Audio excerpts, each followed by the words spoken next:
नमस्कार. आपण सर्वांनी मेथीची भाजी तर भरपूर खाल्लेली आहे, पण मेथीच्या दाण्यांची भाजी ट्राय केली आहे का? जर तुमचं उत्तर नाही असेल तर तुम्ही अगदी योग्य रेसिपी बघत आहात. मेथीच्या दाण्यांची भाजी बनवायला अगदी सोपी आहे आणि खायला देखील फार छान लागते. जराही कडू होत नाही. 70 वर्षांपूर्वीची आणि माझ्या सासूबाईंनी सांगितलेली ही रेसिपी आहे. पारंपरिक पद्धतीने आपण ही भाजी बनवणार आहोत. थंडीच्या दिवसांमध्ये ही भाजी आवर्जून बनवली जाते. परफेक्ट भाजी बनवण्यासाठी व्हिडिओ स्किप न करता शेवटपर्यंत नक्की बघा. मी ललिता आपल्या सर्वांचं स्वागत करते कुकिंग विथ ललिता नंदाळे या खानदेशी कुकिंग चॅनलमध्ये. मेथीच्या दाण्यांची भाजी बनवण्यासाठी मेथी रात्री भिजत घालायची. कमीत कमी मेथी 7 ते 8 तास भिजली पाहिजे. त्यातील पाणी काढून घ्यायचे. मेथी हाताने चांगली कुस्करत धुवून घ्यायची, म्हणजे त्यातील कडूपणा कमी होतो. भिजवलेली मेथी उकडून घ्यायची आहे. उकडण्यासाठी 1 वाटी मेथीला 1.5 ग्लास पाणी घालून घ्यायचे. त्यात भिजवलेली मेथी घालून घ्यायची. चवीनुसार मीठ आणि चिमूटभर हळद घालून घ्यायची. मेथी उकडल्यानंतर त्यात अर्धा ग्लास पाणी उरेल या अंदाजाने पाण्याचा वापर करायचा आहे. मेथी उकडते आहे तोपर्यंत ग्रेव्हीची तयारी करून घ्यायची. एक मीडियम साईजचा कांदा मोठे मोठे काप करत कट करून घ्यायचा आहे. 2 हिरव्या मिरच्या कट करून घ्यायच्या. मिरची जास्त तिखट वापरायची नाही. त्यानंतर 1 इंच अद्रकचा तुकडा घालून घ्यायचा आहे. थोडे खोबऱ्याचे काप करून घ्यायचे आहेत. पाव वाटी खोबरे मी इथे वापरलेले आहे.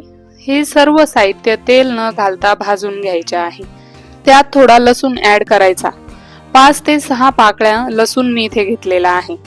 कंटिन्युअसली हलवत सर्व साहित्य भाजून घ्यायचे आहे. साहित्य जळू किंवा करपू द्यायचे नाही. मेथी चांगली शिजलेली आहे की नाही बघून घेऊ. मेथी हाताने थोडी दाबून बघायची. इझिली दाबली गेली की समजायचं मेथी व्यवस्थित उकडलेली आहे. कांदा आणि सर्व साहित्य लालसर सोनेरी कलर येईपर्यंत भाजून घ्यायचे आहे. भाजलेलं साहित्य थंड होऊ द्यायचं आणि मिक्सरच्या भांड्यात घालून घ्यायचं.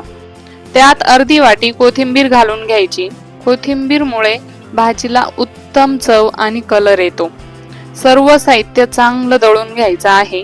दळलं जात नसेल तर अर्धा कप पाणी घालून घ्यायचं आणि स्मूथ पेस्ट करून घ्यायचे आहे. खोबऱ्याचे कण राहू द्यायचे नाहीत. आता भाजीला फोडणी देऊन घ्यायचे आहे. त्यासाठी कढईत तेल घालून घ्यायचे. तेल गरम झाल्यानंतर जिरे घालून घ्यायचे. जिरे तडतडले की मिक्सर मधून फिरवलेली पेस्ट घालून घ्यायची आहे. पेस्ट चांगली परतवून घ्यायची. त्यानंतर काही बेसिक मसाले ऍड करून घ्यायचे आहेत. त्यात पाव चमचा लाल तिखट, 1 चमचा काळा मसाला आणि 1 चमचा धना पावडर घालून घ्यायची. चांगलं मिक्स करून घ्यायचं. मसाले शिजण्यासाठी 1 कप पाणी घालून घ्यायचं. ग्रेव्ही मधून तेल वेगळं होईल अशा पद्धतीने ग्रेव्ही शिजवून घ्यायची. कढईच्या कडांना तेल वेगळं झालेलं दिसायला लागलं की त्यात उकडलेली मेथी घालून घ्यायची. मेथी उकडताना जे पाणी वापरलेलं होतं तेच पाणी भाजीत वापरायचं आहे. ते पाणी फेकायचं नाही.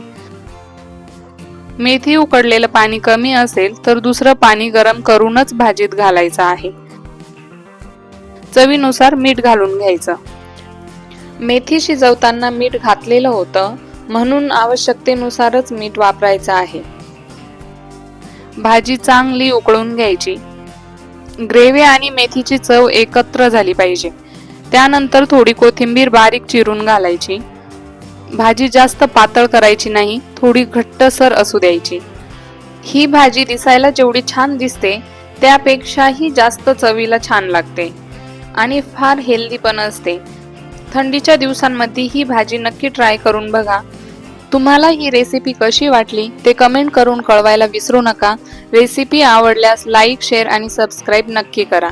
धन्यवाद.